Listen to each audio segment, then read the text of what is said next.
कहीं के कहले के बच्चे चल चल आई जले चल एकर एक भी रहू त पगल ला जेबू एकर की बुझात त ननद जाति एकर के घर में नौटंकी न धले बड़ू जा लेबे देबे के डरे हां त ननद के लुगा देबे करे हवा ने क्यों रोवा चुप करावत बड़े कबे से शराफत ये गाड़ी देवतिया देम ना हम गाड़ी का दे हम कुछ चला के मारियो दे हम हां ना मार ना तू अब हां मार ना हमरा लगे के ठीक ना देखा ओकर के पैर का सड़िया दाऊ जाई ना भगलू हां कजे के पे मेहवार के लगाओ तड़ू हैं अब हमारा के काटी लाता हां जलाना बढ़िया ने गाड़ी देवत काटी जाई हां भदर काटी आय दादा ढेर का गरिया दे एक ने ढेर गरिया दे ना का हो अच्छी दीदी जी गइल बुढ़िया दुआरी पर हित जरे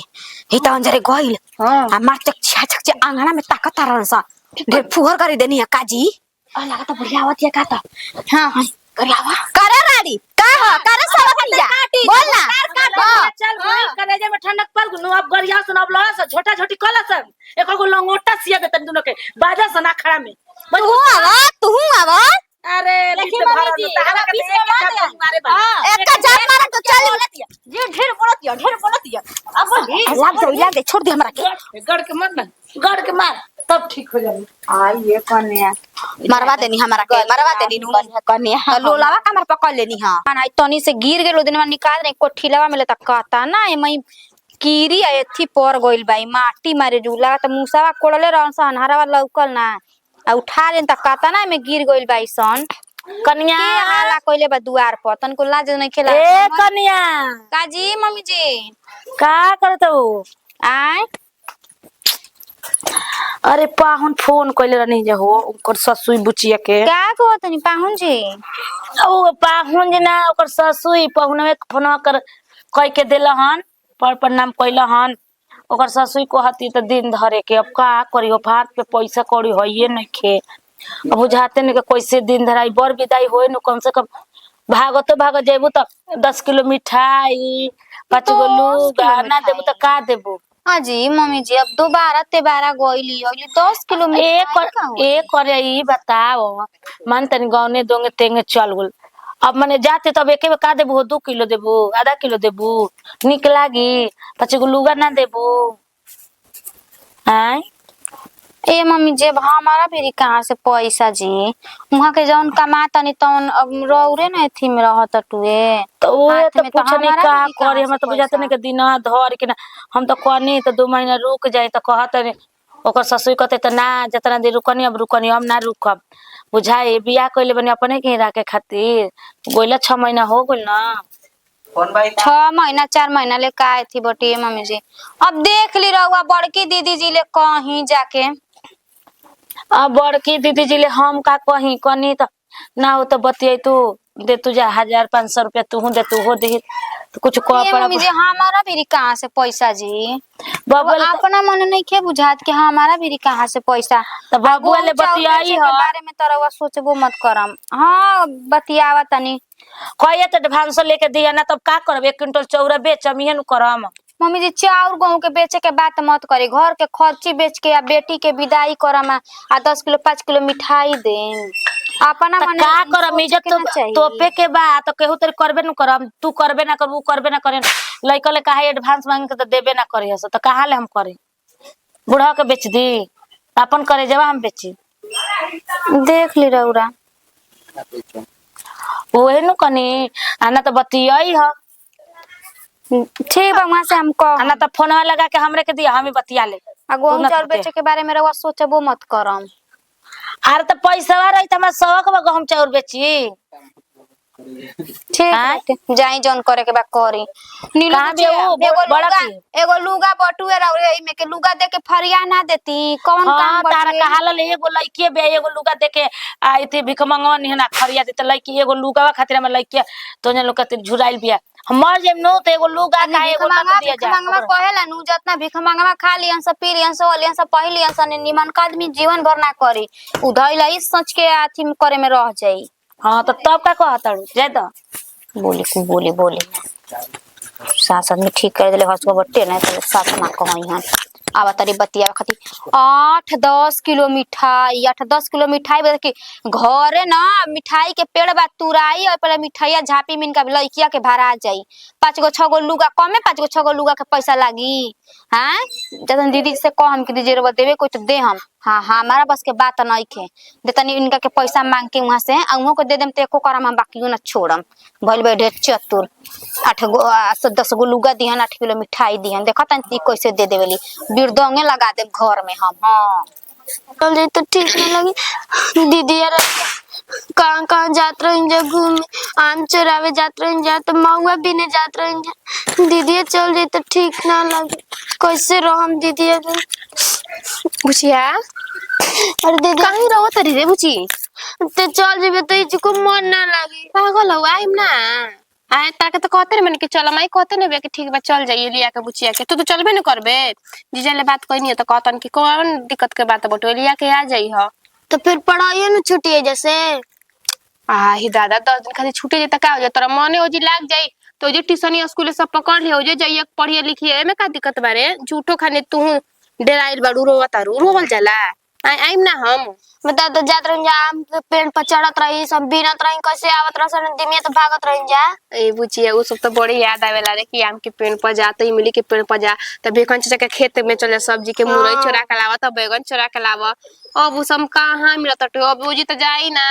घर में लुका छिपा के रहम समय मिली तो निकल में ना मिली तो ना निकल ये सब ससुरा में घर में रह जाला हाँ ससुरा में घर में रह जाला बहरी निकलबो ना घर से तो देख ऐसे हमर सास हमरा के निकाले ले ऐसे क के ऐसे ना हाथ लौकी रहे ना गोड़ लौकी ना मुंह लौकी मोजा गोड़ हाथ में 100 रुपए ना के मोजा जूती पहना के ले जन के कनिया गोड़ हाथ ना लौके के चाहिए कोई हमारा का अपन फोटो नहीं देख ले त तारा काम काहे के देखाई जान जो कैसे रहत हो कबे जे सूट सलवार में रह कैसे साड़ी में रहत हो एक तरह हाथ नहीं खी का करबो ना रहबू त ससुरा के मतलब तोर बियाह जब होई ना तब तोरा पता चले के ससुरा आखिर होला जीजा तो लिया जाए हां जीजा हां जीजे आई हन जीजे आई लिया जे खाते ओ कहतन कि आई म आ लिया के जाए उ नहीं त के आई रे बुचिया अब बाहर से बड़ा जल्दी आ गेल तो लिया जाए के बाटे न पहला बार जाता नहीं ना लिया के जइहन त उ आदमी कहन के देख ना आइल हव लिया जाए खातिर हां ई त बात बतलही कनी हनु कि रोवा गाव मत आ चल कुर्ता उर्ता अपन मसरिया ल ठीक बाटे न आ चलिए साथ ही 2-4 दिन रहिए मन लाग जाई। हां चल ठीक है कहते पढ़ाई त जिंदगी भर करे के बा आ रोवनी गवनी ना आज बानी जा काल ना रहल जी तोरो कहीं बियाह शादी हो जे हमरो कहीं बियाह शादी ओतना बात लेके चलबू त चली हां जाए दे बुचियो भाई भौजाई देखते रही कि हमनी के कैसन बाबा सर भाई भौजाई से बिगाड़ हो जे चल हमनी के दोनों बहन अपना में मिला के रखल जे तू हमरा घर आई हम तोरा घर आई हमारा खातिर तोर ससुरा हमार नहीं हर आई आ तोरा खातिर हमार ससुरा हमार नहीं है तोर नहीं हर जनिस नु ठीक कहता है चल त चल कुर्ता पैंट चल तो सरियावा दी अपन बेक तो मोर सरिया ही ले ले बानी चल आ रौ गांव मत एक छाठवा में दे देले रहनी हो उनकारा घरे दौरा दौरी रहेला ना तो कोई घर दे देवे के चाही दे के सामान ओकरा घर ना रहल जेकरा घरे ओकरा का सामान दे उ के छठ करवावे के चाही का हो कन्या अरे हौ देली हो बास रोपन के एथिया भवहिया में का गलत देखि दे बास रोपन के भवहिया देली ही का हो बार बहन ले बड़ुआऊ का हो मैया पिठिया में गड़ गइला जी आ कहनी हां कि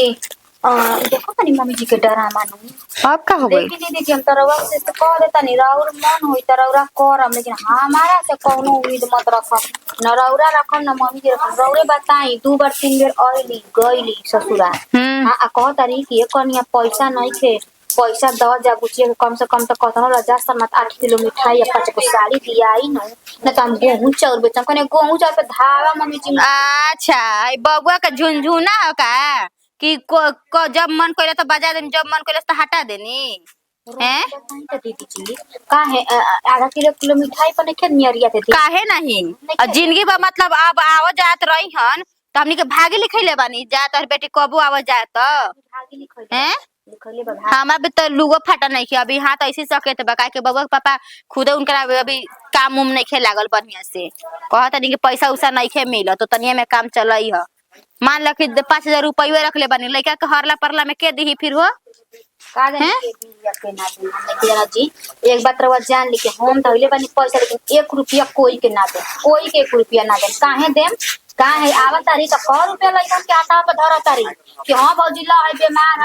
है परल हटे हरल हटे कोनो चीज खाती दर हता भाई आदमी दे दे को दे 100 रुपया देता ये लेता हां कहियो नहीं बुढ़ऊ का पेंशन आवेला तो अपना भी थैया के रखले रहेली कहिया देवेली हमने की दीदी रौरा के देवे कोई तरह खवा होई तरह दे सकत नहीं लेकिन हम ना दे ना एक कनिया हमरा भी तो ऐसे ही पैसा कौड़ी नहीं खे तू जानता ही बाड़ू बात से सहमत बानी तो घर में लगाओ जे दोनों गोतनी बिरदम के अपना मनाई लोग ए कन्या ई बतावा दोनों गोतनी में इतना बनाओ बाहो कैसे बिरदम कर रही हो कन्या पागल निकाल जी हमनी में तो बनावे रही को बहु हमनी में बनाव रही जी का नाटक तो करे के बाटे जब बुढ़ियावती पैसा कौड़ी मांगे जब कर जाए घरे तो घर कइले झोटा झोटी जाने रौरा हमार भाई बाप काटी हमरा और भाई बाप ओ ये तो ई कैसे कहताड़ू हो सारी बात कहता ला सटे जाता गरिया सटे जाता अब फिर चले तो मिल जाए और वो हमरा ले माफी मांग ले मोरा ले माफी मांग ले ए कन्या ठीके कहताड़ू हो तू तो दिमाग तो दिहलू हम मान ली कि हम पता नहीं कि और भाई बाप कटा जा चाहे हमारे भाई बाप कटा जा तो कटा गई ना ना कहला पर थोड़े ना हो जाए हाँ तब का ना कहेला ठीक भाई कन्या कोशिश करब हमरा से तो ऐसे नहीं ये बात है अगर रउआ हमरा से ना करम भाई त रउआ ई घाटा में पड़ जाई रउआ अपन देख ली बुझा ना ये कन्या घाटा में तो हम जाइम नहीं ठीक ना ठीक है बाटे जैसे जैसे कहत वैसे वैसे करम बुढ़िया हमरा भी तो कदम ना कर देबे हमरा भी 1 रुपया पैसा नहीं के हम कैसे करी धरल अपना घर में टांग द एथे धोतिया बा ना धोतिया में बहानिए का तबे टंगी है ना तो मुंह से काट दी हन स नए बाटे एकदम में आवा ना कितना बूढ़ी पहले दिमाग लगावा तड़ी हैं कि बेटिया के हमार देवा स कहां से देवा स बेटी मातारी इतना हमनी के ताने तार देले बाड़ूचा आवा तुरंत दे देता नहीं बताओ हमार लड़की चल जाए तो हम कैसे रह हम ये सोचता नहीं तनी क्यों निक ना लागी आई बिया तक केना लाले ते माई हाय बतिया ए माई हो बतिया रह के सोचा तनी करे जब छन छन करता रह गोला ये 6 महीना आए एक गो मई मतारी का हो मैया बा का बोलू का करत रे कने चलू बजरिया सड़िया खरीदवा दे छोड़ बेकार हो पे बजो कनी अनु की हे जा बैठे जा सुन ना कनी की सने हो के कुर्ता पैंट तनी रख दिए बैग में तो हो जाई रोवती त का हो गल जाई 2-4 दिन रही फिर कदम पहुंचा दे देवला चाहे उहे पहुंचा दे अरे पढ़ाई लिखाई नहीं क्यों पढ़ी लिखी ना गाँव में घूमी अब कोई भी तो बन की साल भर 2 साल खातिर ले तनी 2-4 दिन रही आ जे मन लागे त करे ओकरा के पढ़ाए हम नहीं खी पढ़ा नहीं के सकत हो जेले चुप रहो गोतना रोता बिया कहते कि दीदी अरे कैसे रह हम फलान चिड़ा मार करती त लिया के चल त का हो जाई जानो तने कि बइबे के बटुए रे कतनो बड़ बानी ओकरा से तब ओकरा साथ हमेशा लागत रही हेने जाई हेने घुमाई अब ये तो बात ठीक है कहता कने चला बाजारी या लुगवा किन दी चल अरे मैं लोग के का कि तू ही बता भौजी और याद जबान निक से तनको लिखी जा बोलत आ जा दो कने ना ओकरा त करम कइले बानी ठीक कइले बानी तू ही बता त तनी ओकरा त कनी त दे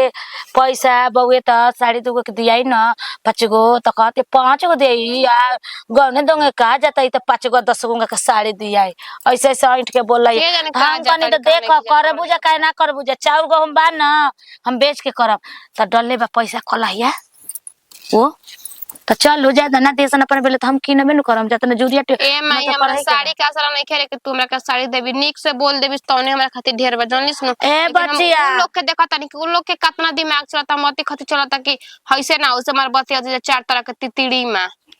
ए बचिया देखा कोनो मतारी ना कर सोचिए सन तो हमार बेटी निमना घर में ना जाओ आ काहे हमरा जतना रही उतना जूरी आटी मर जाए ओकरा बाद में केहू करो काहे न करो हम देखे थोड़े ना आए जाना बताव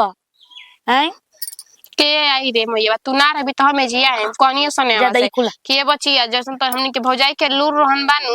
अगर माई ना रही न यार हमनी के पूछा ना त हम तोरा के पूछम तू हमरा के पूछे हमार ससुर तोरा खातिर नहीं रही तोर ससुर हमरा खातिर नहीं रही भाई भौजाई ना पट्टी ना बनी त अपने में बहन बना बिगड़ा कर जी जो रही तवन जा त बच्चे हसे का मुंह ना रही भौजाई के देखा बहनियन में नहीं के बनत हंसे लगे से छोड़ ज्यादा ये कुल कहे लगे से झगड़ा कले से तू ही बताओ रे मैया कि कौन लोग सब हीरा जवाहरात खजाना मंगता नहीं को लोग के सांस फूल टटुए। ए बच्चिया का करबू कैसे दो काले बेटी के बियाह शादी हो जाता नु तो भार कनी के ये लागत त नंदी के हई दिया त नंदी के होती आई नहीं के साथ सोचत खिलवाड़ी त पूरा जगह जमीन आ जायदाद कितना बा उतना हमनी के नामे हो गइल बा के जाने हमारा उस समय के बुझा ई कुल बुझाता चल बजे चल सने आवा के एथी कर दे बैग में सामान सरिया दे चलनी नु चल बाहर शहर दी होई हो पा के पेड़ लाग गइल बा यही जगह के बड़की? नतिया इतना दिक्कत बाकी का बात लाल मैं पता ही ई का करता रे का करते लो माने जाना तारे तो बर विदाई होखे वाली बिया ल ननद लेकिन तू अपने ने ओने के करा विदाई करे के बाजी काहे नहीं किस कहा जानो ना हम नहीं की जान रवा हमरा से कहले बनी का कि हमरा लड़की की विदाई तारे होले हम बाटे कुछ नहीं के कहले तू घर में कहिए ना आड़ू हम काहे नहीं लेकिन इति व्यक्ति कोनो बात कह चला काहे छोटकी नहीं के जाना तो तू नहीं के जाना तो बूढ़ा नहीं के जाना तो तोर मर्दा नहीं के जाना अभी ओई दिन कहत रहे रवा जात तनी ना कि हमरा भी 1 रुपया नहीं खे ऐसी हाथ सके तो भइल बा मर्द के वहां कमीनी होते नहीं खे त कहां से हम दे हम ओ करा भी होते नहीं के तो गहूं बेच दी ना चाउर ई गेहूं बेचे वाला कहां से बता गेल जी तो जब ते देबे ना करे तोर मर्द देबे ना करी ऊ देबे ना करे ओकर मर्द देबे ना करे तो क्या करब अच्छा ई बताई हमरा भी दिही ना पैसा हां तो हन कही देबे ना करना दिही ना कि हम रखले बनी लोकड़वा त निकाल के नंदी के बिरे खत दे दे कौन चिया नहीं खेलते थे मैं रख ले मैं अपन कपड़ा जाए मुझे देख के ओ जल मारिए पर देखिए आ तू का कर मत जो तो तू तो जाए घर का पड़ू ऊ दीदी तो कहती है दीदी कहतड़ी से न भइलू आ जइबे बहिन घर जइबू तो का हो गई जाई तो 2 दिन 4 दिन रही मंदिर लइके के लाग जता ना आ जाई पहुना ना पहुंचा दे हम हमरा भी पैसा कौड़ी नहीं खे जी ठीक बात तो नहीं के दे हम तो कह देनी जना देनी ना हम चाउर गहूं बेचतनी अपना लइके के करतनी काहे चाउर के हम बेचम तो का कही बेची ना हां तो बताओ काहे बुढ़ा के पेंशनिया होता पेंशनिया का होता टे हां पेंशनिया घोटे कहां ले घोटे अरे बाप रे तेरा पियर का सड़िया दे दीदी के काहे खातिर छोटका पाकिस्तान काहे ला अरे अरे उहे एगो नया साड़ी बाटे हमरा भी पैसा कौड़ी हली नहीं खे हमरा से ना होती होई हां ठीक ना तब तू देबे ना करबू कैसे करत है का करतड़ी दोसर ने किन ले काहे खातिर पैसा रही तबे ना जी जब जानता ही बन जाके हिया के काम बने से होते नहीं खे आ 1 रुपया हाथ में हली नहीं खे मचार को बाल बच्चा बना सा अब भैया से फोन करके कहे के पड़ी तो जा कह अरे भैया से ना भैया ना तू निमर रहतन जता जी कंजन को मन बढ़ रही त ई ओकस का ऊ ओकस मन बढ़ी त एगो ननद के विदाई में फाटे लगे जे तब हमर लड़की भी सियान होई अब बियाह शादी करे के तो तोरो फाट के दरवाजा लग जाई कनी के खेत देखी बेचम। मम्मी जी देखा जगह ते बोली खेत मत। बेचबे ना ऐसी का बेच दे हम हैं ए जुआ रही त बेटी कह दे ए मैया जू हई खाएम तुरंत ही पट मानी एकदम आवत रहे एक एगो बोली प आवत तुरंत ही दे दे तनी के नहीं कनेवा ठीके कहत रहले कि ए दीदी जी एक ही को उहे उपाय करे के पड़ी अब जतन उहे उपाय करे हां बताओ आज अपना से तू दुखे भुजाई रहते हुए तैयार होके के पड़ा तटी अपने ससुरा जाए खाती कहीं कोनो लड़की अपन नहीं से उम्मीद रखी ऐसा भुजाई सन के रहते हुए हई दिन देखे के पड़ा था आज हम बाहर बानी तबे हमरा का जवान ना कहे का तमन कहती है आओ फरिया ले वाओ आ खेलवड़िया सबतिया काने भी शिकायत करतिया एकर मांग जर जाओ आ शिकायत करतिया आओ या ना ओकर मुसा से मार के कपार फरनी त कही आओ पानी पी पी के गरियाम हां ई देखा हो अनु जता ने मान जान कर रहे हो त ने बुझा तटवा के एथी कइले भाई हां सुन के ज्यादा बड़ गोतनी है का बोले के बा का बोले के बा का बोले के बा लेकिन बुझाता कि मुंह में डंटा कइले भाई उनका नाम मार के मांग फरनी त कहन खेलवाड़ के हम का कने आवे दा जे जुगवे हम बैठल बानी कसत के कि मोट बानी त करके पटक देम इतना त गाड़ी पे बैठल बा त का हाला कइले बौसन का इतना त करी हां अरे देही में जान के हमार चिल्ला तो टेह मार दम जब मगिया फट जाई तनी मारता कहते बानी मारना हां हमारे वाइट तोरा ले मार मार नानी हमरा मत का खिलवाड़ी बेटी हमर जाती तो जन कर जो नोटा कहत रे कहना रे कहना कल के भागल बानी कहना कल के भागल बानी रे जवाना कल के भागल बानी बता कहना कल के भागल बानी हाले टटवा बस तुरंत मर जाई तू ही ना धरलू हमन नेटी तू ही धरलू हो मके अखिया भड़का दे छोड़ हां छोड़ देम हो कनी के कुल हम कनी के ड्रामा जानत नहीं काय खातिर लड़बौसन हमर इज्जत उतारे खातिर लड़बौसन हां ए बाबूजी बारे से ए लड़बौसन तू कहो कले बड़ हो भाता कले बड़ लड़ाई कर तो जा देखा ना कते बुझे तो हमनी के लील जाई ना लील जा तू लील जा देखा हम सब पिछड़ा में कौन का फरार हो जा लेके हमर लड़की ले बोलल न त मारम झपड़ा बहनिया हो कर पकड़ लेनी हां ए कन्या देखावा में कोई नहीं हम का जन के बुढ़िया तरह केहू ना के मार दी कौन ठीक बा गोतिया नया नहीं सोचने कोई बाने चलो एक अथी धर आवे तो हम तो अपन छोट बहिन नु मानी ना हो आ जाएगा बाला एकदम पर ठीक मन खोल के